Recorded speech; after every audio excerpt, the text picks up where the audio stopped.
Rumah itu tampak sederhana.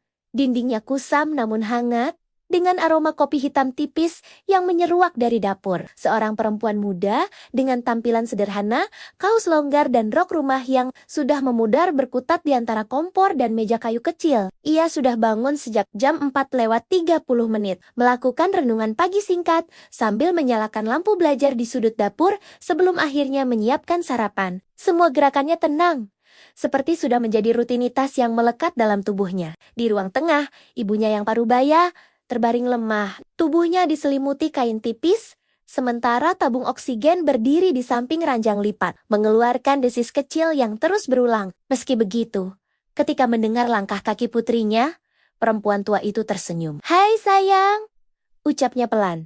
Suaranya serak namun penuh hangat. Dengan perlahan, ia mencoba bangkit dan menyandarkan badan. Sang perempuan mengikat rambutnya, gerakan sederhana yang membuat wajahnya tampak lebih tegas namun tetap lembut. Ia berbalik, lalu mengambil sebuah nampan berisi sarapan sederhana oat hangat, irisan buah, dan satu gelas kecil infused water. Bukan makanan mewah, tapi jelas disusun mengikuti program diet yang direkomendasikan dokter agar ibunya tetap kuat. Ia membawa nampan itu perlahan, memastikan tidak ada tetesan yang jatuh ke lantai keramik yang dingin. Ketika ia tiba di sisi ranjang, ibunya menatap makanan itu dengan tatapan terharu. Ada rasa bersalah di mata sang ibu setiap kali melihat anaknya bekerja begitu keras. Namun, perempuan muda itu selalu membalasnya dengan senyum kecil, seolah berkata bahwa semua ini bukan beban. "Terima kasih, Nak," bisik ibunya. Sang perempuan meletakkan nampan itu di meja kecil di samping ranjang, lalu duduk dekat ibu sambil memegang tangan yang kurus itu. Pagi hari, di rumah itu tidak pernah ramai, tetapi keheningannya membawa kedekatan yang tak tergantikan dua perempuan yang saling menjaga, saling bertahan, di tengah dunia yang terus bergerak tanpa menunggu. Perempuan itu menggeser meja kecil di samping ranjang dan membantu ibunya duduk, lebih nyaman sebelum menyodorkan sendok pertama. Sang ibu menatapnya dengan lembut, meski nafasnya tersengal. "Sayang, jangan khawatirkan ibu. Kamu harus berangkat kerja," ucapnya pelan, berusaha terdengar tegas. Namun perempuan itu hanya menggeleng sambil mengusap lengan ibunya, menjawab lirih bahwa ibunya adalah pemilik hatinya yang paling ia pentingkan di dunia ini. Sang ibu tersenyum lemah, meski ada gurat sedih di matanya. "Kamu harus memberikan hatimu dan semuanya untuk kekasihmu, sayang. Ibu tidak perlu kamu khawatirkan." Kalimat itu terucap pelan, seperti sebuah nasihat yang diselipkan agar tak menyakiti. Namun putrinya tampak tak setuju. Mata perempuan muda itu mengeras sedikit, bukan marah, melainkan keteguhan yang tumbuh dari rasa sayang yang terlalu dalam. "Ibu, tenang saja. Mas Aryan adalah lelaki yang paling terbaik. Dia mencintaiku," ucapnya, mencoba meyakinkan. Ada sedikit cahaya harapan di matanya, seolah seluruh dunianya ditopang oleh keyakinan itu. Ia ingin ibunya percaya bahwa hidupnya tidak hanya berisi pengorbanan dan merawat, bahwa ada seseorang yang akan menjaganya juga. "Lugu, sayang, kamu harus yakin dulu dengan sikap kekasihmu. Ibu ingin kamu bersama seseorang yang bertanggung jawab dan benar-benar mencintaimu. Jangan seperti ibu. Ibu membuat banyak kesalahan, dan itu membuatmu hanya mengenal dunia dari sisi ibu."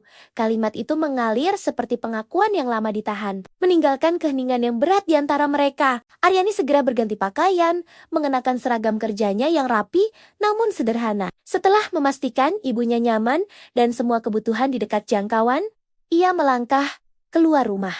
Di ambang pintu, ia berpapasan dengan perempuan parubaya yang baru datang, Bi Darmi. Perempuan itu sudah lama bekerja padanya sebagai penjaga dan pendamping ibunya.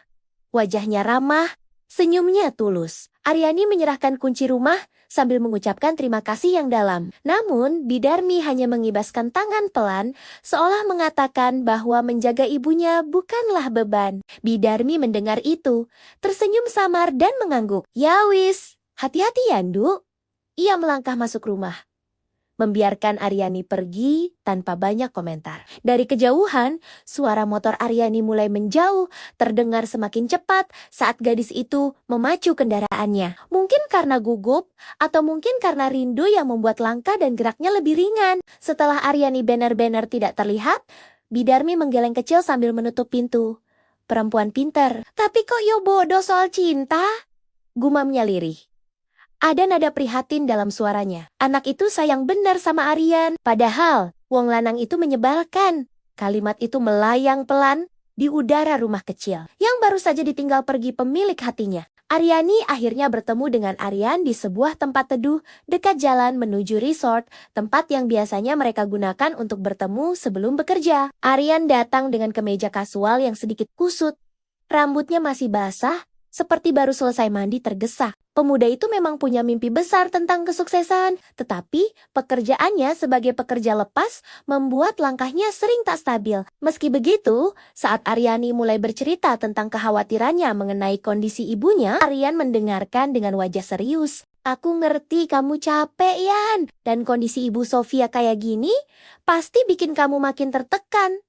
Ucapnya lirih sambil memegang tangan Aryani. Wajahnya tampak khawatir, seolah ikut memikul beban yang Aryani simpan sendirian. Kata-katanya menenangkan, meski terdengar seperti kalimat yang sering diulang dalam banyak kesempatan sebelumnya. Dengan suara pelan, Aryani mengalihkan pembicaraan.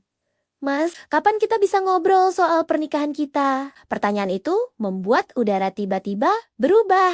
Aryan terdiam beberapa detik. Matanya menghindar. Kita beda banyak hal, Yan. Semuanya bakal sulit. Jawabnya hati-hati. Namun sebelum Aryani sempat merasa kecewa, ia menambahkan, tapi aku akan coba tania-tania dulu soal pengurusannya.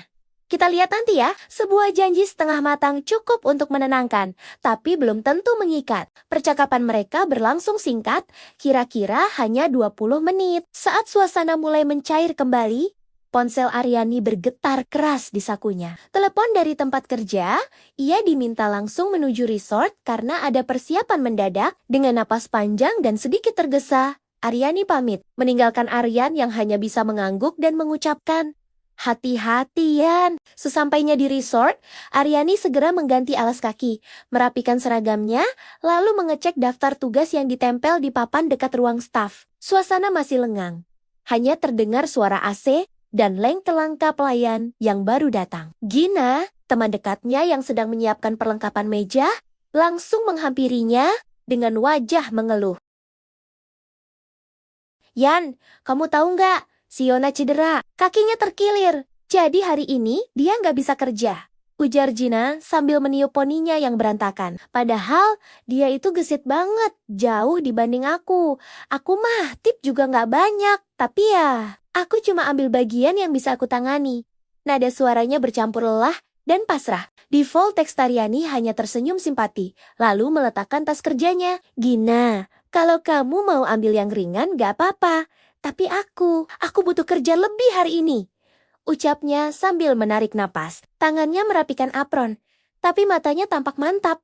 Aku butuh gaji tambahan, tip tambahan. Semua buat biaya kesehatan ibu. Gina memandangnya lama, sebelum akhirnya mengangguk pelan.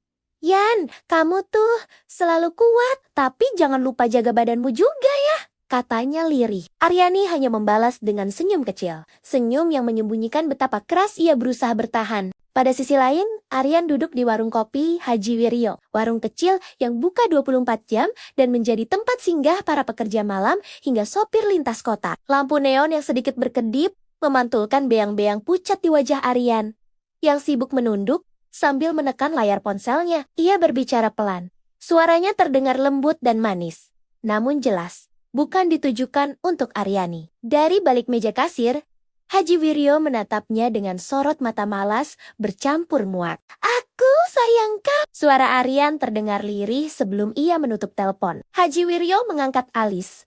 Jelas tidak suka dengan apa yang baru didengarnya. Pemilik warung yang dikenal bijak itu selalu diam-diam berdoa agar lelaki yang sering nongkrong di warungnya ini Aryan tidak pernah menjadi jodoh Aryani. Terlalu banyak yang ia lihat.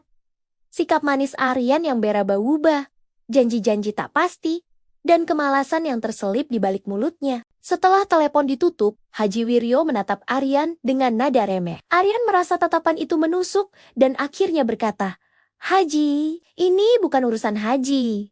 Ia mencoba tersenyum, tetapi kacau dan penuh rasa bersalah. Dengan suara pelan, ia hanya bisa berkilah, Saya nggak bisa menjamin hal yang baik, Haji. Kalimat itu terdengar seperti pengakuan yang disesali, sekaligus ketakutan bahwa kata-kata itu benar adanya. Di area lobi resort yang mulai ramai, Seorang perempuan cantik dan anggun melangkah masuk. Gaun pastel yang ia kenakan jatuh sempurna mengikuti gerak tubuhnya. Sementara aroma parfum mahalnya membuat beberapa pelayan saling berpandangan. Wajahnya tenang namun berwibawa, seperti seseorang yang terbiasa diperlakukan istimewa. Kehadirannya membuat suasana seolah melambat, para tamu menoleh. Dan beberapa staf berbisik membahas siapa dia. Bersambung.